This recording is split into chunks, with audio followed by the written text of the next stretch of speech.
नमस्कार। आपका अखबार के इस अंक में आपका स्वागत है। मैं हूं प्रदीप सिंह। प्रधानमंत्री नरेंद्र मोदी ने मुझे लगता है कि अपने राजनीतिक जीवन में पहली बार सोमवार को लोकसभा में कोई सीटों की संख्या का अनुमान लगाया। उन्होंने कहा कि 2024 के लोकसभा चुनाव में भारतीय जनता पार्टी को 370 प्लस और एनडीए को 400 प्लस सीटें मिलेंगी। ये इस तरह का सीटों की संख्या के बारे में पूर्वानुमान प्रधानमंत्री नरेंद्र मोदी कभी लगाते नहीं, लेकिन वो अपनी तीसरे कार्यकाल की बात तो पहले ही कर चुके हैं। तो तीसरी बार आ रहे हैं, तो अब जाहिर है लोगों के मन में सवाल केवल एक ही है, कितनी सीटों के साथ। और विपक्ष की क्या हालत है। विपक्ष में जो लोग विपक्ष के पक्षधर हैं, यानी कांग्रेस पार्टी के खास तौर से, कांग्रेस पार्टी का याद रखिए एक बड़ा इकोसिस्टम है जो मीडिया में, इंटेलेक्चुअल्स में, विदेशी मीडिया में, विदेशी इंटेलेक्चुअल्स के बीच में एक बड़ा इकोसिस्टम है। लेफ्ट लिबरल इकोसिस्टम का जो हिस्सा है वो लगातार कांग्रेस की अच्छी तस्वीर दिखाने की कोशिश कर रहा है। उनका हाल उस तरह का है, एक बॉक्सर जो लगातार पिट रहा है और वो कई राउंड हार चुका है और उसकी हार की घोषणा होना बाकी है, उसको बकअप कर रहा है कि नहीं नहीं अभी तो फाइट बाकी है, अभी तुम जीत सकते हो। लेकिन जो बॉक्सर है वो तो उठने को तैयार नहीं है, उधर रेफरी गिनती कर रहा है। तो गिनती शुरू हो चुकी है 2024 के लोकसभा चुनाव की। विपक्ष ज़मीन पर पड़ा हुआ है। सत्तारूढ़ दल इंतज़ार कर रहा है कि कब रेफरी उसका हाथ उठाकर उसे विजयी घोषित करेगा। इस तरह का चुनाव जो है, लोकसभा चुनाव, मैंने इससे पहले कभी नहीं देखा था। ये बात मैं नहीं कहूँगा, शायद आप उम्मीद कर रहे हो कि मैं कहूँगा कि इस तरह का चुनाव नहीं देखा था।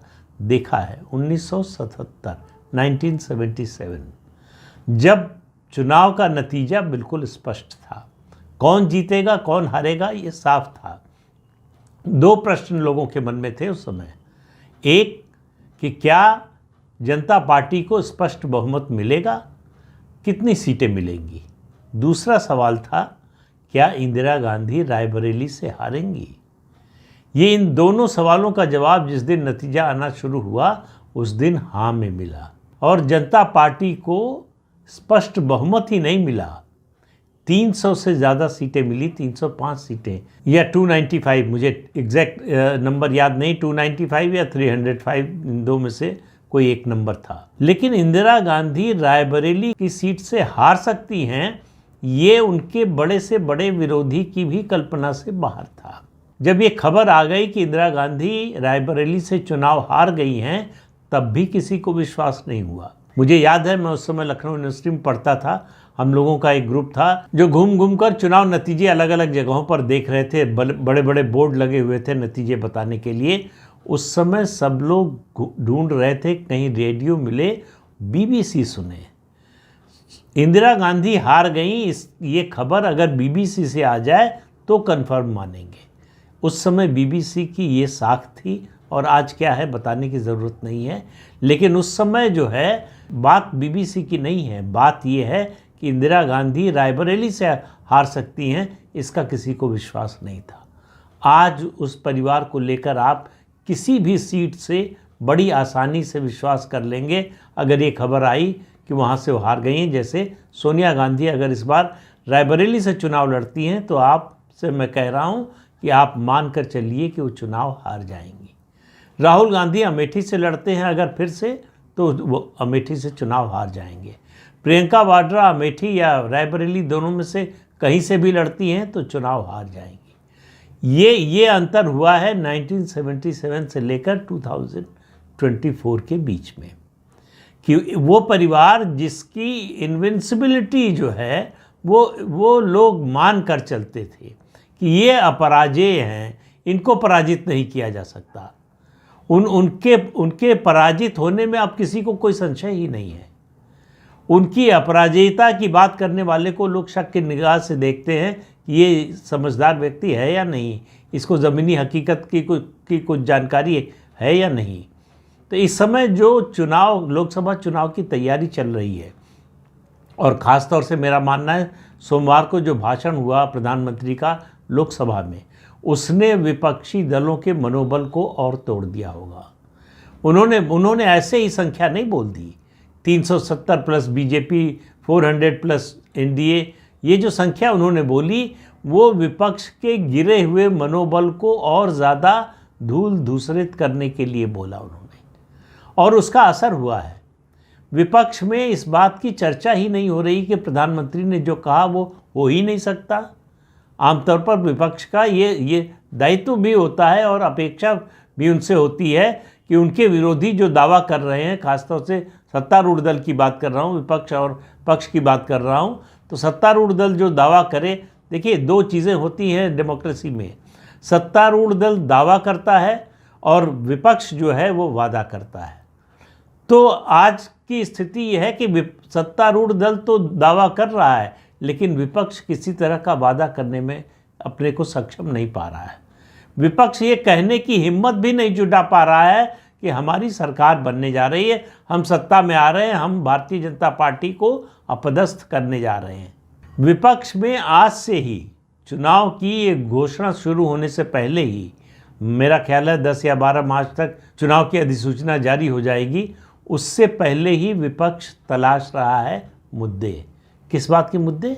भाजपा को हराने के लिए नहीं, भाजपा को चुनौती देने के लिए नहीं, प्रधानमंत्री नरेंद्र मोदी की साख गिराने के लिए नहीं, उनकी विश्वसनीयता को कम करने के लिए नहीं। वो मुद्दे तलाश रहा है कि हार का बहाना क्या बनाएंगे, क्यों हार गए ये कैसे बताएंगे। उसके पास दो बने बनाए बहाने हैं। एक, ईवीएम हैक कर ली गई, ईवीएम से वोट पड़ते हैं इसलिए बीजेपी जीत जाती है। जैसे बीजेपी जो है जब से चुनाव हो रहे हैं तब से, या जब से ईवीएम से चुनाव हो रहे हैं तब से सिर्फ बीजेपी ही जीत रही हो, या जब बीजेपी सत्ता में नहीं थी तब भी चुनाव जीतती रही हो। तो ईवीएम का मैंने पिछले वीडियो में जिक्र किया था, इसलिए इसमें और विस्तार में नहीं जाऊंगा।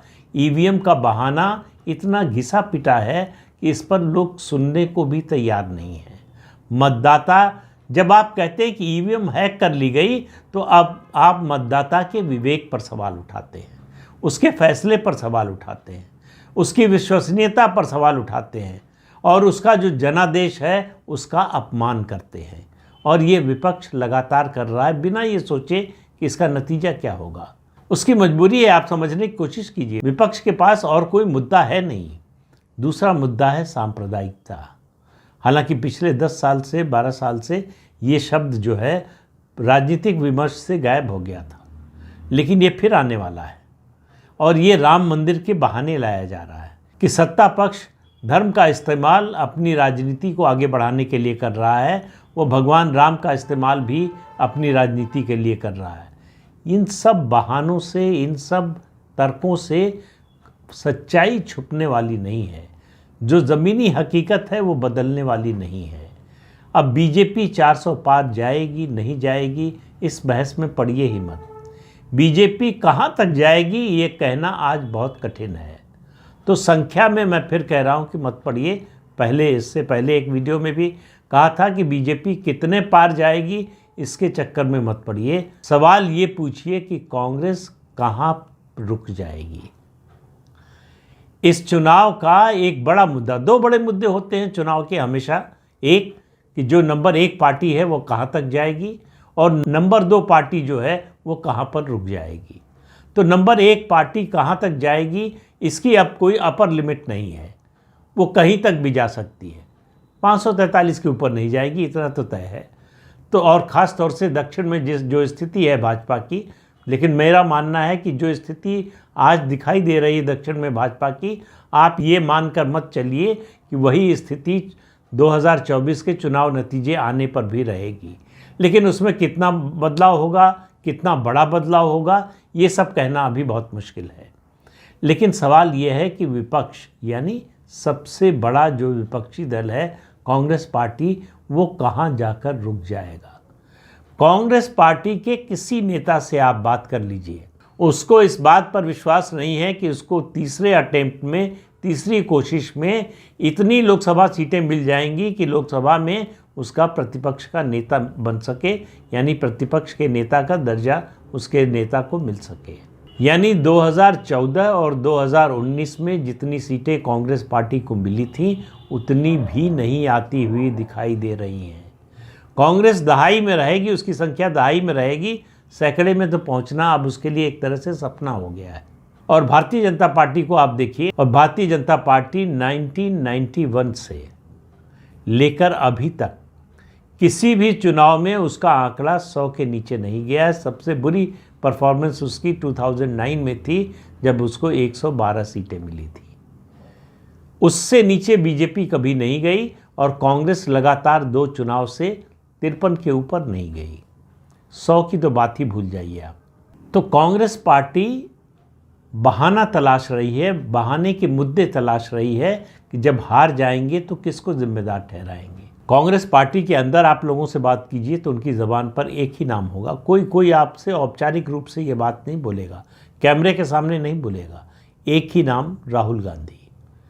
वो सब मानते हैं कि कांग्रेस की इस दुर्दशा के लिए अगर कोई जिम्मेदार है तो वो राहुल गांधी है, लेकिन इस बात को कहने की हिम्मत किसी में नहीं है। तो ये बात कोई खुलकर बोलेगा नहीं।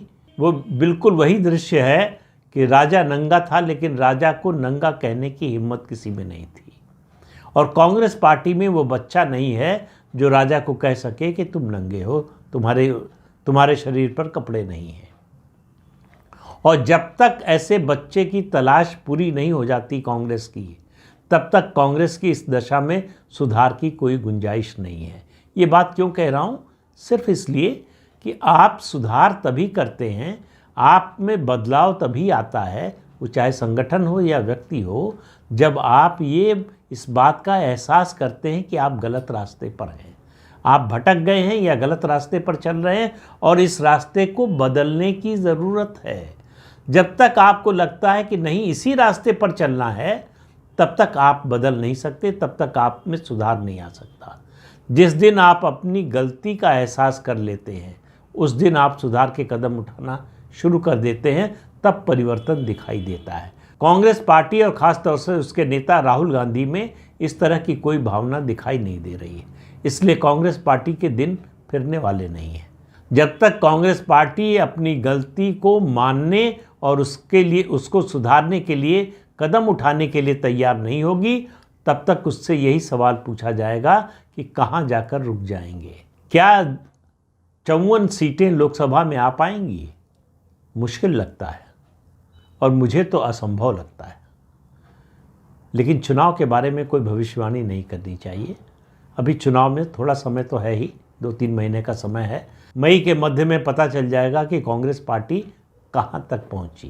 जो प्रधानमंत्री ने कहा 9 दिन चले 2.5 कोस भी पहुँच पाती है या नहीं, ये देखने की बात होगी। तो इस अंक में इतना ही। अगले अंक में फिर मिलेंगे किसी नए मुद्दे के साथ। तब तक के लिए अनुमति दीजिए।